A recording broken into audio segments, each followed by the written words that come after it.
Yeah, look, it's interesting. Obviously, market getting worried about future interest rate rises and future inflation issues.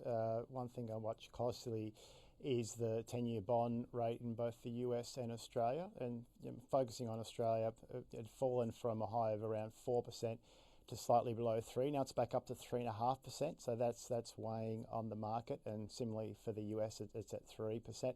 So people are just stressing over future rate rises and what that might mean for particularly long duration stocks. And we're seeing today some of the longer duration stocks hit more so than some of the interest rate sensitive stocks. So understandable pushback today.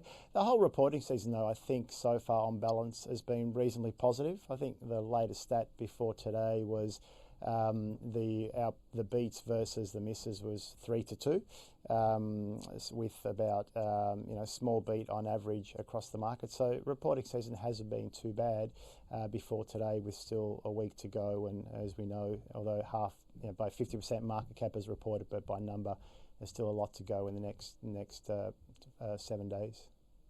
We've seen quite a lot of M&A activity as well, still. I mean, we just had today Nearmac accepting that private equity bid, but elsewhere around the traps, we've got consolidation happening or likely to happen. Equity Trustees is one that came up a few days ago.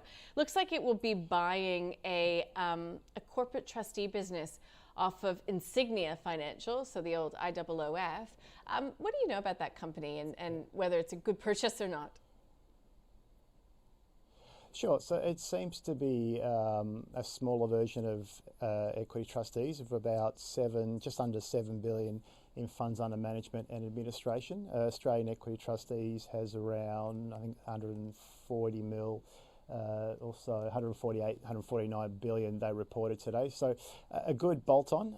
It adds to the product offering and gives economies of scale. And Equity Trustees is probably more of a natural owner than Insignia was. My understanding was Insignia put it for sale or was part of a strategic review announced a while ago, and Equity Trustees today was announced as the winner of that business. So I think it fills not a strategic gap, but it gives them extra product and extra economies of scale, particularly in their trustee wealth services business, where funds under administration goes up significantly as a result of the acquisition. So good little bolt-on, perhaps paid a full price for it, but with some synergies to come through, which they flagged. I think over time, Equity Trustees will be able to eke out some economies of scale. But to be honest, I think the market's at the moment debating FY23 outlook for a lot of the companies.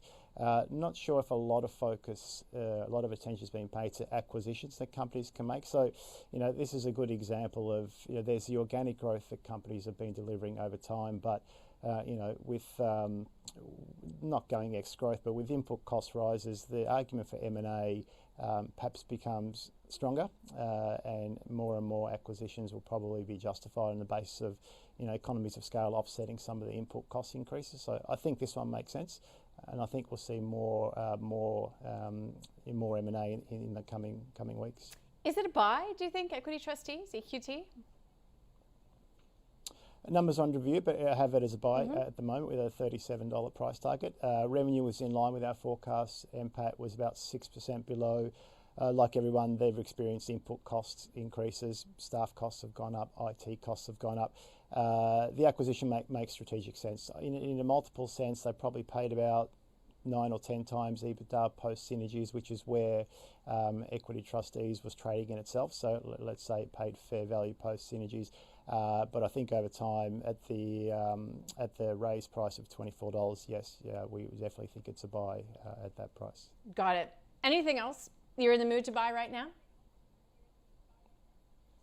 Look, whenever there's an interest rate rise discussion that occurs, people always ask who benefits from interest rate rises, and we've seen in recent weeks a lot of the insurers have seen nice little rallies, sort of 5% or so, because of their leverage to interest rate rises. So a company we like that has a result next week is NobleOak Limited. It's a life insurance company that we've discussed in the past. They benefit directly from interest rate rises. In a recent data report put out by the industry, they're growing inflows by almost 50% for the year to March in a market that's growing 5%. So they're definitely winning market share. And because they take their premiums and invest it in cash and fixed interest rate securities, interest rate rises actually benefits these companies. So we're finding at the moment that people are switching into some of the interest rate sensitive stocks because of their positive leverage to interest rate rises. So that one has a result next week. We have a buy rating on that one, and we actually think it'll be a positive result and potentially a positive outlook statement to be given because of what's happening in interest rates